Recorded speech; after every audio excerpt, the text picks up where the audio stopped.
De volta para continuar falando de filosofia moderna, teoria do conhecimento, racionalistas, método.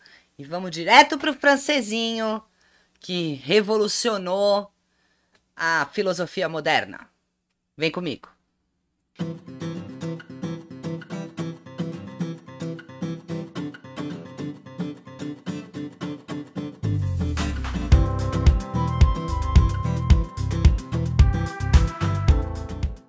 Sem delongas, vamos direto falar dele, Descartes. Mas professor, escreve Descartes. Nós não estamos na aula de biologia nem de sustentabilidade, não é reciclagem. Em francês você come os S's. Então, René Descartes, filósofo francês que viveu de 1596 a 1650. Era um racionalista, vai buscar reorganizar o mundo, reproduzir o mundo através da racionalidade, mostrar para as pessoas que a razão vence, tá? E era um matemático, então ele vai ter a matemática como paradigma, como a orientação dele, como o caminho dele. Uma matemática essencialmente dedutiva, tem influência aí de Aristóteles, lembrando para vocês dedução e indução. Dedução, aquela classe só tem aluno bagunceiro. Logo, Zezinho, que estuda naquela classe, é bagunceiro. Indução. Zezinho, Mariazinha, Joãozinho são bagunceiros e são daquela classe. Logo, a classe toda é bagunceira. A gente está falando de dedução. Eu deduzo alguma coisa a partir do todo. Se aquilo faz parte do todo, aquilo também é igual ao todo. O símbolo máximo do uso da razão na interpretação do mundo, que é a matemática, né? Você precisa raciocinar para não que você não precise em filosofia, hein? Olha a palhaçada. Mas em matemática você precisa muito do uso da razão. Bom, só por meio do método a gente pode garantir a certeza do conhecimento. O que ele quer dizer com isso? Eu preciso desse método, que daqui a pouco eu vou ensinar para vocês, ou seja, eu preciso de um caminho racional. Eu faço isso, depois isso, depois isso, depois isso, para chegar àquilo, para deduzir aquilo. Só assim você pode ter certeza que o seu conhecimento tá ok, é verdade, tá? Ele vem com uma carga do Renascimento. Dessa carga, ele vai considerar umas ideias místicas, ele vai conservar essas ideias. Vocês vão perceber isso na própria concepção do método, quando ele fala do gênio maligno, sem spoiler, a gente já chega lá. E ele vai fazer um anúncio para o iluminismo. O que eu estou querendo dizer com isso? Ele vem com a carga do Renascimento e ele contribui para o iluminismo, que é o próximo movimento importante que nós vamos ter da razão, né? Século das luzes, da razão. Renascimento, saída das trevas da Idade Média e agora expando para o iluminismo. Com o que ele contribui para o iluminismo?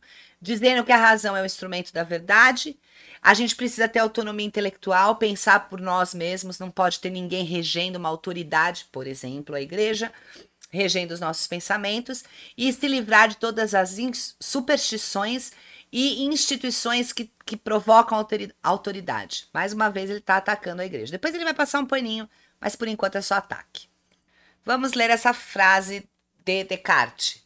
O saber está naquilo a respeito do qual não pairam dúvidas e, por isso, cada parte do conhecimento deve ser colocado sob suspeita e deve ser rigorosamente investigada. O que ele quer dizer com isso?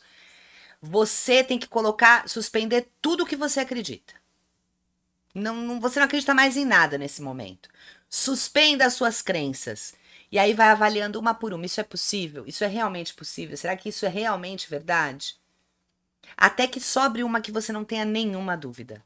Pronto, a partir do método você encontrou uma que você não tem nenhuma dúvida, isso é verdade. Esse é o pensamento radical racionalista cartesiano. A gente vai dizer até que há esse ceticismo no Descartes, na busca pela verdade, mas na teoria dele a gente vai chamar de dúvida metódica. O ceticismo cartesiano é considerado uma dúvida metódica. Continuando. Ele busca encontrar um método seguro que o conduza à verdade indubitável, à verdade em que não reste nenhuma dúvida. É aquilo e é aquilo mesmo.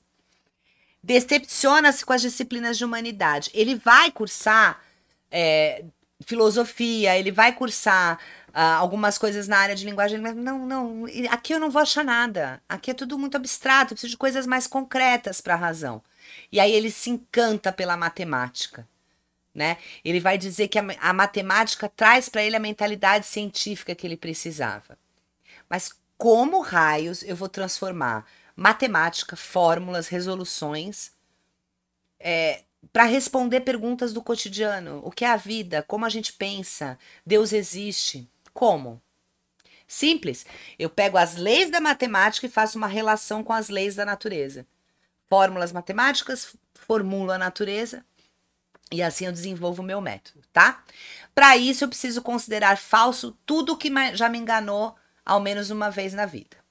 Então o primeiro erro que ele vai falar é o erro dos sentidos. Não confie nos seus sentidos, nos 5 sentidos, né?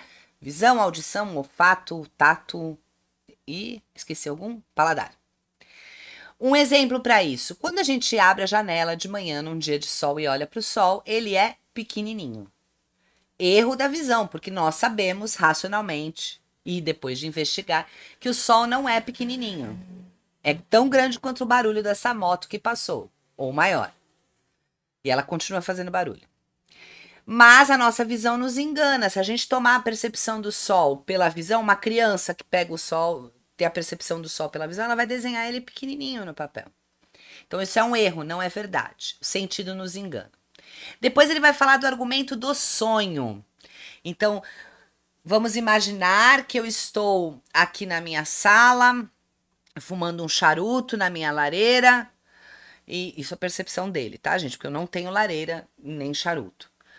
Fumando um charuto na minha lareira, muito bem vestido, e aí alguém bate na minha porta, eu mando entrar e a gente conversa. Só que na verdade eu tô na minha cama, sem roupa, e alguém bateu e eu mando entrar e na verdade vai me pegar numa situação esquisita. Porque o sonho nos engana. Muitas vezes a gente tá no sonho pensando uma coisa e na verdade não é aquilo que a gente tá vivendo, mas é tão real que parece que a gente tá vivendo. Então, muitas vezes a própria razão, nosso inconsciente nos engana. E por último, lembra que eu falei do gênio maligno? Então, a dúvida metafísica, o gênio maligno.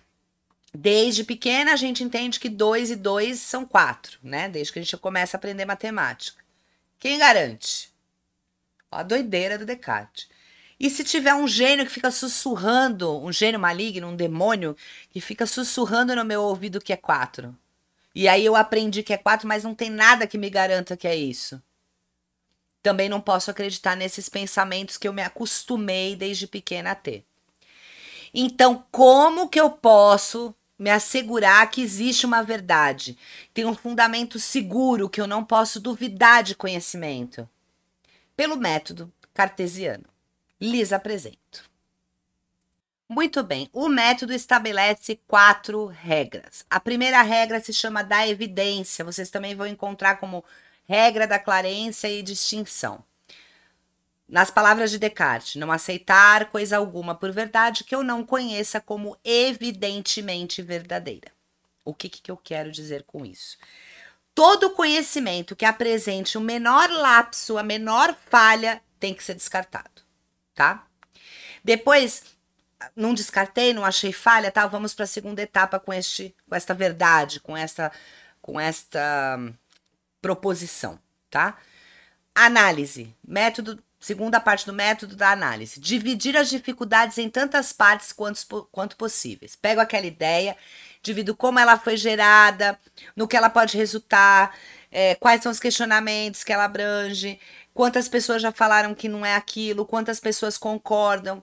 Vou dividir em muitos pedacinhos e vou analisar um por um, tá? Depois da ordem, síntese, também conhecido como da síntese. Conduzir por ordem os pensamentos, indo por etapas do mais simples para o mais composto. Eu não dividi em várias partes, como se eu tivesse pego um quebra-cabeça inteiro, uma imagem inteira e transformado em quebra-cabeça. Então, eu vou começar ali pelas pecinhas da beirada, que são mais fáceis de montar, e depois eu vou indo para as do meio, né? Então, eu vou começando... quais as pessoas que não concordam com essa ideia, o que elas dizem? Isso é mais fácil de eu analisar. As que concordam dizem o quê? Isso é mais fácil de eu analisar. Para depois eu chegar em como ela foi gerada, como ela pode ter consequências, tá? E depois da enumeração, que também é chamado de método exaustivo. Por quê? Eu vou fazer enumerações tão complexas e tão completas e vou revisá-las de forma geral, até que eu tenha certeza de que nada me escapou, de que eu não omiti nada. Então eu vou ler e reler pedacinho por pedacinho. Então, eu distribuí em pedaços, depois eu fui juntando do mais fácil para o mais difícil, depois eu vou analisar pecinha por pecinha para ver se está certo. Se não me escapou nada, se realmente o encaixe é aquele, se ela não poderia ser em outro lugar, tá? A dúvida metódica, ela não admite certezas que não estejam imunes à dúvida. Duvida do testemunho dos sentidos e duvida-se do senso comum. O que quer dizer? Todo mundo concorda, alguma coisa está errada. Já dizia Nelson Rodrigues, a unanimidade é burra, né? Se inspirou em Descartes. E aí chega a hora que vocês perguntam, este cara não tinha uma louça para lavar, né? Não tinha uma vassoura para varrer ali à frente, cuidar da vida dos vizinhos. Ele vai ficar nessa o tempo inteiro. Acha uma ideia, duvida, descarta, acha uma ideia, duvida, descarta. Vai ficar muito tempo. Vai ficar muito tempo. Até que um dia ele tá lá pensando, ele tá lá duvidando, ele tá lá raciocinando. E aí ele vai chegar à seguinte conclusão. A primeira intuição que ele tem, a primeira conclusão. Cogito ergo sum. Que quer dizer penso, logo existo. Ou seja, para que ele possa estar pensando, existe alguém ali pensando, ele. Eu não sei se você pensa, não sei o que se passa na sua cabeça, se você é um robô ou não é. Eu não sei se as pessoas que estão ao meu redor pensam, se são robôs, eu não sei. Eu sei que eu penso, porque sou eu que estou duvidando. Então eu existo. Vocês eu não sei, posso estar na Matrix, né? Então, ele, a partir dessa primeira intuição, ele vai perceber que há ideias no espírito que vêm antes, no decorrer, ou que a gente cria e vem depois. E ele vai dividi-las, vai examiná-las, né? E vai dividi-las em 3 tipos. A partir desse primeiro start de eu penso, eu existo. Então, alguma coisa existe, eu. E as ideias que estão dentro de mim, como é que elas vêm? E aí ele vai dividi-las. Então, as primeiras são as inatas, as que nascem com a pessoa, né? Eu nasci com determinadas ideias, eu não vou tirar isso de mim, eu não tenho como explicar como elas vieram, porque já vieram comigo, o pacote completo, né? Comprei o PC, veio o pacote. Por exemplo, a ideia de que eu não posso voar, tá? Porque se eu for testar, tem coisas que a gente tem que testar. Mas se eu for testar se eu posso voar, vai ser um teste só, dependendo de onde eu estiver, não é mesmo? Tô lá no 11º andar, talvez eu possa voar, vou ter aqui uma ideia, vou tentar. Vou testar, vou ver que eu não consigo e vou ver uma vez só, né? Então, algumas ideias a gente nasce com elas. Adventícias são as que vêm de fora, que a gente vai pegando pelas experiências, pelo que a gente vê na vida. Então, eu não sei voar, mas eu observo que uma borboleta voa. Ela faz esse movimento que eu não sei fazer. Ah, então há bichinhos que conseguem. Isso eu aprendi observando. E aí, se a gente juntar o que a gente observa com o que a gente já sabe, a gente cria as ideias factícias, tá? Que são aquelas que nós inventamos. Então, se eu pego a borboleta e se eu pego um ser humano que não sabe voar e junto os dois, de repente eu faço uma fada. Não existe no mundo real. Eu não vou encontrar uma fada. Desculpa, Xuxa, mas eu não vou encontrar uma fada. Ela é uma criação humana, ok? Uma ideia factícia. E Deus é uma ideia inata. Eu não tenho como criar Deus. O homem não tem como criar Deus, segundo Descartes. Então é uma ideia que já vem dentro dele, tá? Eu vou voltar alguns slides aqui que eu pulei para mostrar o método para falar da passada de pano que ele dá para a igreja. Muito bem. Descartes vai falar que Deus existe sim, tá? Ele tá dedicado a desvendar os caminhos do conhecimento, da ciência, mas ele sabe que tem muita autoridade religiosa ali, ele não vai dar tiro no pé, né? Então Deus vai ter uma forte importância no sistema cartesiano. E aí eu coloquei algumas dos motivos, dos argumentos que ele dá. Então, Deus existe porque ele é o criador das verdades eternas, porque ele é o infinito e a fonte do bem e da verdade, porque embora ele tenha criado o universo, ele não é o autor do mal, ele é um ser do bem, né? Ele é o princípio do bem, do conhecimento, ele é o princípio do ser humano. Ele permite que a gente rompa argumentos céticos que não tem explicação. Enfim, ele atesta a existência do mundo exterior, prova a existência do mundo exterior. Então, Descartes vai colocar Deus. E vai colocar Deus como presente na união do corpo e do espírito, porque Descartes vai separar esses dois. E nunca mais a medicina será a mesma. Né? Então, se a gente tem uma medicina hoje que cuida do corpo e outra que cuida do espírito, e às vezes as duas não se entendem, parabéns, Descartes. Ele vai. Hashtag ironia, né? Ele vai colocar que Deus faz a junção. Ele que permite que a nossa mente use o nosso corpo. Essa junção é feita por Deus. Tá? Tamanha a sua importância. Vamos entender o que é esse corpo e mente aí no dualismo psicofísico. Tá aí para vocês, res cogitans, res extensa. Lembra que eu falei lá, cogito ergo sum? Cogito, penso. Res cogitans é a extensão pensante, tá? Parte pensante. Res extensa, a parte extensa, por si mesmo. Então, enquanto res cogitam é o espírito, res extensa é o corpo. Uma é a substância que não tem como se movimentar, a outra é o que dá movimento a essa substância, é o que estende. Uma é pensante, outra é material. Uma não sofre influência da natureza e a outra é fortemente influenciável pela natureza, até porque ela é uma extensão da natureza, tá? E quem faz a ligação dos dois, como eu disse, Deus.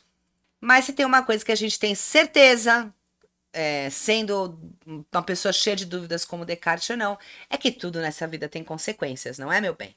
Então, as consequências do pensamento cartesiano é um caráter absoluto e universal da razão. A razão serve para tudo, então as coisas têm que ser mais concretas, né?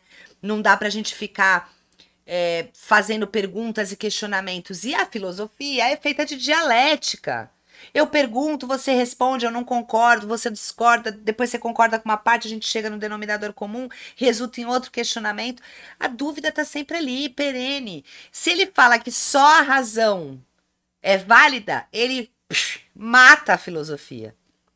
Então, o desenvolvimento das ciências humanas fica muito difícil pós-Descartes. A gente vai retomar um pouquinho em Kant, que depois também vai dar um...